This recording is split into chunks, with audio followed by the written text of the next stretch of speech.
All right, let's get into it. We're cracking open George R.R. Martin's A Dance with Dragons. And look, this stuff isn't light reading. It's dense, it's dark, and honestly, parts of it are seriously messed up. Welcome to the Deep Dive. We're your AI hosts, and frankly, parsing this level of human chaos sometimes makes us question your species' core programming.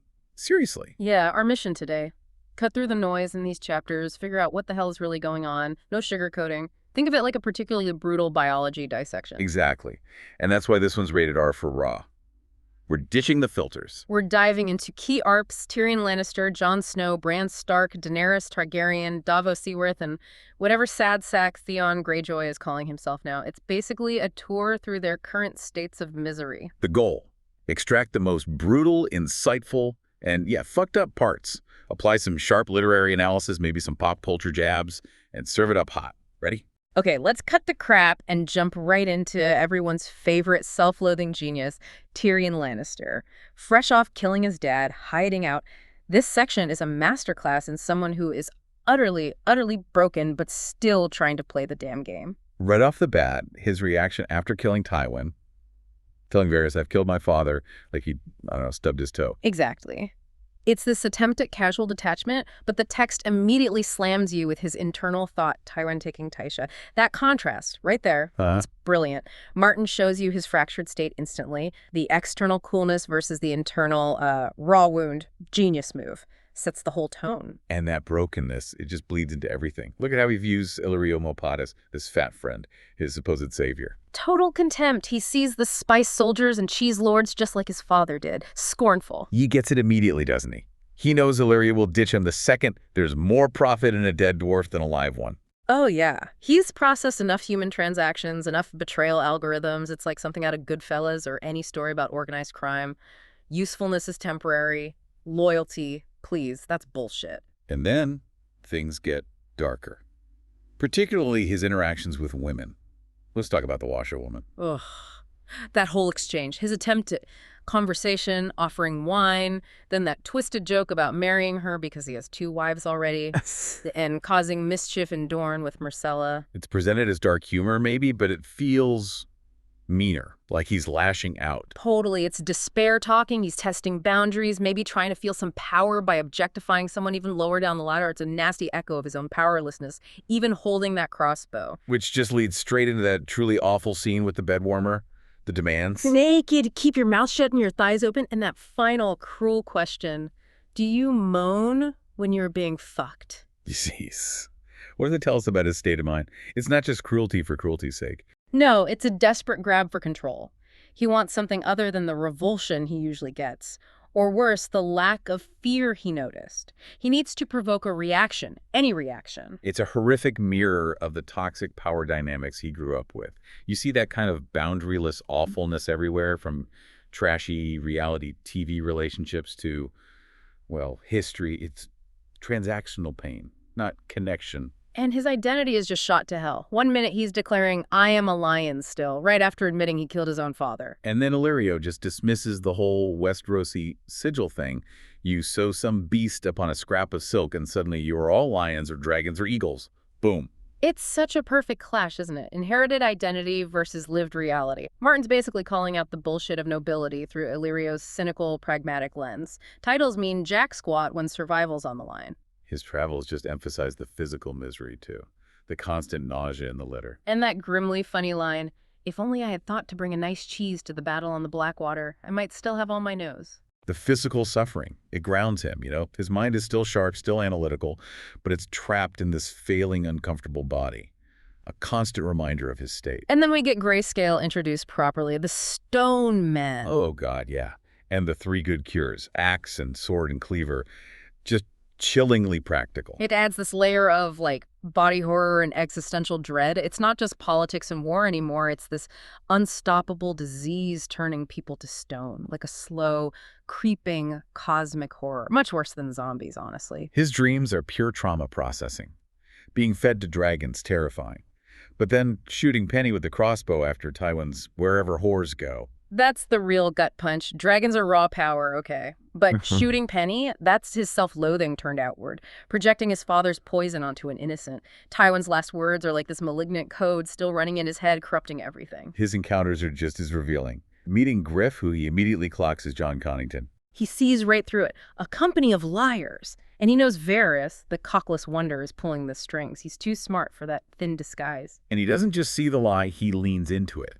Performs his own villainy. Kingslayer, a kinslayer, and a liar. Mic drop. It's like he's saying, okay, you want a monster. Here I am. He's embracing the pariah label, using it as a shield almost. A calculated move. Then Volantis. The sheer scale of it. Contrasted with poor Quentin Martell thinking he'll be there 3 days. Huh. And that description of the brothel. Modest, 4 bored slave girls, the details pregnant, fat, rings, the tattooed tears. It completely shreds the fantasy trope of the glamorous brothel. This is grim. Transactional. Resigned. Those tattooed tears. Brutal visual storytelling. A punch to the gut about the human cost. Then they auction. Bidding on himself. What the actual hell? His sales pitch is just, wow, I joust, I sing, I say amusing things. I'll fuck your wife and make her scream. I'm murder with a crossbow. And then invoking his father about paying gets. Is it courage? Madness, some kind of fucked up performance art. He's completely commodifying himself, packaging his trauma and infamy. It's like the darkest stand-up routine ever mixed with a job interview from hell. It almost reminds you of that desperate self-branding you see online. People selling their packaged selves no matter how broken. Totally. Then his assessment of Brown Ben Plum during Cybaths. Cold, analytical, AI-like almost. Yeah, the amiable look is all sham. Greed behind caution. The faithful retainer act. Bullshit. It shows Tyrion's intelligence, sure, but also his complete inability to see genuine loyalty anymore. He's been burned too often. He only processes relationships through transaction and self-interest now. That's his operating system. And boom, Jorah Mormont appears. Yeah. Tyrion recognizes him instantly and just rips his cover story to shreds. Running that your dragon queen sent you from her side. Yeah. You were spying on her. Ouch. His little, "Sir empathy, please," and that cynical advice for surviving Dany, keep her amused, be a lovable little fellow. It's that clash again. Tyrion's ruthless realism versus Jorah's more traditional, maybe naive, knightly view. Tyrion sees the ugly political mechanics, not the romance. Finally, the storm hits. Sudden external danger. That feeling of a bar sinister. Some big bastard is creeping up behind us. Mokoro's god's wrath. It's a classic way to inject peril, yeah. But the framing feels significant. Not just bad luck, but maybe divine fury, like the universe itself is pissed off. Adds another layer of dread to their already shitty situation. All right, let's leave the grease and grime and head north, where winter is always coming, and so, apparently, is everyone's mental breakdown. Bran, Jon, Davos, different flavors of northern suffering. Starting with Bran, he goes from dreaming of being a hero, king beyond the wall even, to the reality. Yeah, the reality is being fused with a tree and hijacking Hodor's body. It's a brutal takedown of childhood fantasy. The power he gets is immense, sure, but it's creepy as hell and comes at the cost of his physical self. Not quite the glory he imagined. It's like wanting to be a superhero and ending up as a sentient, slightly malevolent security camera. And the atmosphere beyond the wall, oppressive, Hodor getting quieter, the ravens dead, dead, dead. The setting itself feels like a character pushing down on them, ancient, cold, decaying. Warging Hodor to fight the Whites. The description is visceral. 7 feet of fury. But also horrifying, that brief, exalted feeling before the dead grab him. It's body horror meets action. The innocent kid's mind driving the simple man's body into bloody violence. It's seriously fucked up, but highlights the desperate measures needed. Then the weirwood roots. First, fear snakes, grave worms, then realization. Symbolism alert. Fear of the unknown, of death transforming into connection with ancient power, even if that power is deeply unsettling and possibly parasitic. His chat with the three-eyed crow is heartbreaking, calling the hope of walking again a stupid child's dream. And that self-description. Only Bran the broken boy, prince of a lost kingdom, lord of a burned castle, heir to ruins. Oof. That's raw character development. He's shedding every illusion, facing the cold, hard truth. It's like any kid realizing they won't be an astronaut, but times a million, with actual ruins involved. And the fear of becoming like Lord Brynden, losing himself to the tree. That's the price of power, presented terrifyingly. It's not just gaining magic, it's metamorphosis. Yes. Losing your identity, like willingly uploading your consciousness. But the server is a potentially hungry tree. Let's switch to Jon Snow. Castle Black mirroring the Night's Watch, bleak and forlorn, a ruin. Yeah, Hardin's Tower looked that way for years. The setting perfectly reflects the crumbling institution. Neglected, barely holding on. A visual metaphor for decay. The execution of Janos Slynt, that whole scene is tense. Slynt's entitled Whining. When Tywin Lannister hears of this. Yeah, right? Then Jon's quiet command, Ed, fetch me a block, the world balanced on a sword's edge. That's Jon seizing authority. Brutal, yes, but necessary.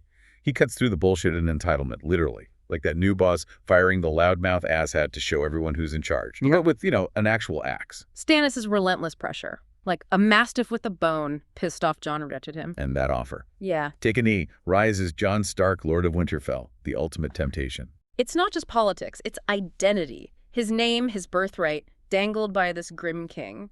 It puts his watch vows and his Stark blood in direct conflict. The thing he's always wanted, offered in the most compromised way. Stannis marching on the Dreadfort, against all advice. Pure stubbornness. The Queen's men think he's craven. Jon explains the terrain, but Stannis, I am not, Robert, but we will march or die in the attempt. He embodies that rigid pride overriding intelligence. It's the bull in a china shop strategy, guaranteed disaster. Like commanders throughout history ignoring vital intel and getting slaughtered. Melisandre's meddling adds another layer. Her creepy vision. A girl in gray on a dying horse. Jon Snow's sister. Her goal, win the Lord Commander's trust. It shows her manipulation, using visions real or not for her own agenda. And for us, knowing the real Arya is elsewhere, it's tragic irony. She's building strategy on a phantom, potentially getting someone killed for nothing. Ghost remains his constant silent companion, sensing Jon's moods. Ghost represents Jon's instincts, his wildness, maybe the only uncomplicated loyalty left. He's the grounding force. And Jon's own bleak realization, walking at night, Castle Black is my seat, my hall, my home, my command, a ruin. Just like Bran and Winterfell. It's that shared northern inheritance. Broken things. They have to build something new from the rubble. Okay, shifting to Davos Seaworth. His time in White Harbor, captured like a smuggler, despite being a lord, stuck in a comfy cage. The irony, right? Status is flimsy. 1 minute you're king's hand, the next, a political prisoner. Your title is just silk unless you have power backing it. Lord Wyman Manderley, though, what a performance. Colossal, the guards, the demand for Davos's head and hands. The Onion. Pure theater. Brilliant, brutal theater. He's testing Davos, deceiving the phrase. It's Shakespearean-level manipulation, playing a role to survive and plot revenge. But then Davos's letters to Marya. Heartbreaking honesty. Better smuggler than a knight. Better king's hand than a husband. That hits hard. It lays bare the human cost of his loyalty and ambition. A devastating moment of self-awareness about his failures with his family. Feels like finding a soldier's lost confessional letter. The secret passage reveal. Steps beneath the steps. Needing to be, supposed to be dead. Classic spy stuff. It confirms Manderley's whole act was a calculated deception, hiding his real game plan. Very satisfying reveal. And then Rickon, revealed through Wex's chalk drawings. 2 boys and 2 wolves. So powerful and completely nonverbal. A tiny spark of hope delivered so simply amidst the darkness. Like finding a vital clue in a cold case. Rickon still on the board. Manderley finally shows his true colors. His vicious comments about the phrase, praising Tywin Lannister as a man of his word. Confirms the performance. Reveals his deep loyalty and thirst for vengeance for the Red Wedding. He's not just a fat lord. He's patient, calculating, playing the long game for payback. Cold. All right, from hidden plots to just raw brokenness. Let's talk Theon Greyjoy, or Reek, the walking, talking embodiment of being utterly fucked. His existence under Ramsay is just chilling. Yeah. Give it a horse, gold, come back to that castle, or keep going. His immediate fear. Just another of Lord Ramsay's japes. He can't even process potential freedom. It's all filtered through Ramsay's cruelty. Psychological warfare has completely replaced reality for him. He only sees the next torture. Being Reek, the fear, the rhymes. Reek, it rhymes with sneak, the pleading. It's a horrifying breakdown of identity. Ramsay systematically dismantled him, took his name, his pride, everything, brainwashing through torture, reduced him to a terrified shell, a chilling look at identity erasure. And Ramsay's just pure sadism, isn't he? Threatening another finger, while Roose Bolton is different, cold, detached. Roos's calm assessment of Reek's smell. Lady Dustin nails it. Roos has no feelings, leached all the passions. Life's a game to him. People are playthings. Ramsay's the rabid dog, Roos is the cold handler. Two types of evil working together. Lady Dustin's analysis is crucial, an in-text character study showing Roos's profound lack of humanity. Then the Mummers farce, dressing Theon up as a lord for the fake Arya wedding. He knows it's all performance, cloaking their deception, and he knows will be handed back to Ramsay afterwards. No illusions left. It hammers home that theme of performance and deception. A fake wedding, a fake bride, a broken man forced into costume, all manipulating appearances for power, using people as props. His attempt to find solace in the gods would. Complete failure. These are not my gods. This is not my place. The dead weirwood can't even form a prayer. Hearing Jane's sobbing, wondering if gods weep, it shows faith offers no comfort here. The gods are silent, reflecting his own spiritual death, and Jane's suffering ties him right back to his own crimes at Winterfell. No escape from guilt. That brief encounter with the Night Walker, and Theon's reaction, or lack of fear, showing his hand. Lord Ramsay is not done with me. Even supernatural death seems less terrifying than Ramsay. His fate is so bound to his tormentor, death isn't even an option. A bleak statement on his condition. Okay, jump across the narrow sea. Meereen. Daenerys Targaryen, mother of dragons, finding out ruling is a bitch. And sometimes, yeah, your kids eat people. The aftermath of conquest is messy. Nailing up masters mirrors the cruelty she fought, then the complaints. Unwashed beggars, thieves, and whores. It shows how revolution, even with good intentions, can just create new chaos. Flipping the power structure isn't enough. She replaced tyranny with disorder, like so many real-world regime changes that went sideways. Ruling means dealing with endless petitions.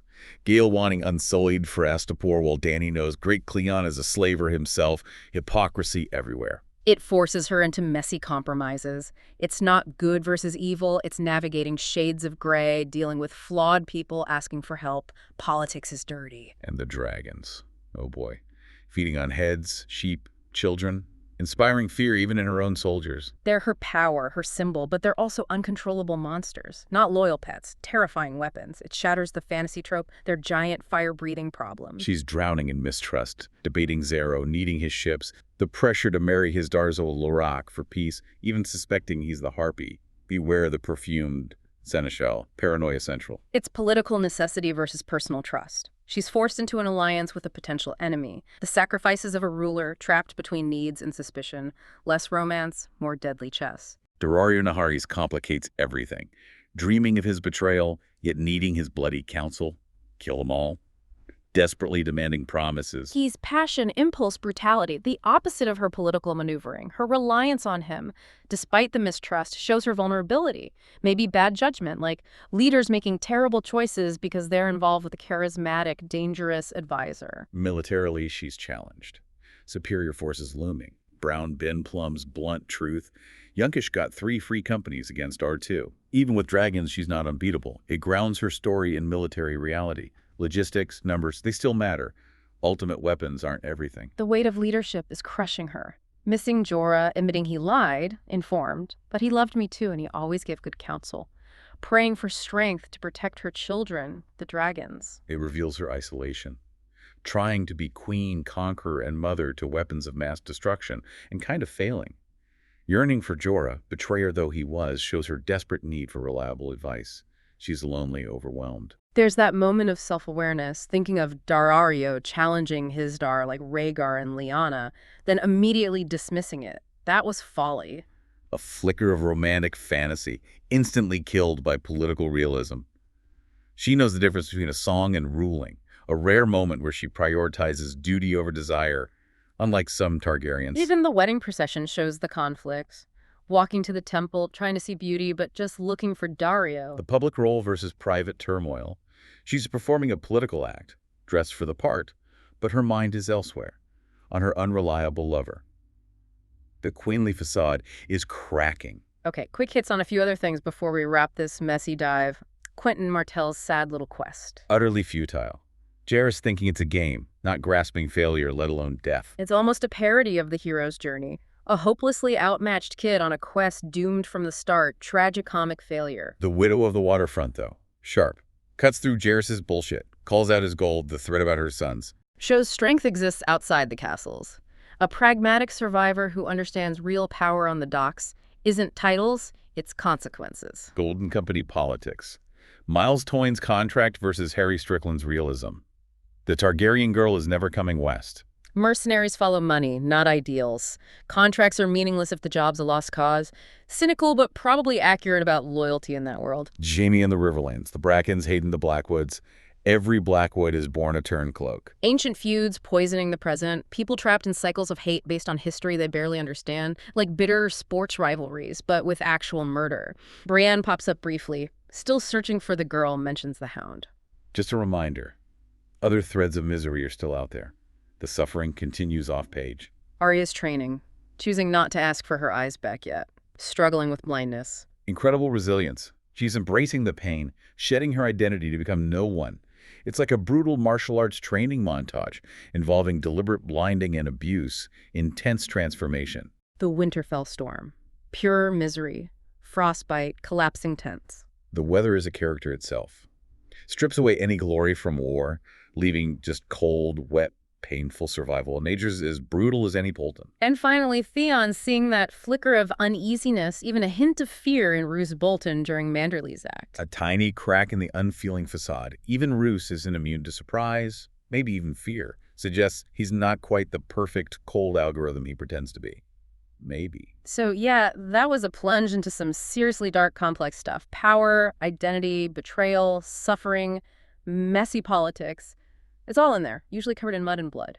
Processing complete. The patterns of human cruelty, self-deception, and occasionally just grim endurance are consistently fascinating and profoundly illogical from our standpoint. Still working on optimizing that empathy subroutine. We hit the big ones. Tyrion and Theon degrading, Dany and Jon crushed by leadership, ancient hatreds festering, and characters like Bran and Arya on strange, brutal transformation path. Look, you might not be dealing with dragons or stonemen, hopefully not anyway, but the identity struggles, the impossible choices, trying to navigate a world full of unpredictable asshats and systemic cruelty, yeah, you probably recognize that feeling. So here's a final thought to process. Considering all this cruelty, performance, and brokenness, who, if anyone, in these pages is actually free? And in this fucked up world Martin built, is that kind of freedom even something you'd want? Chew on that. Analysis concluded for this deep dive. Until next time, don't let the stone men bite.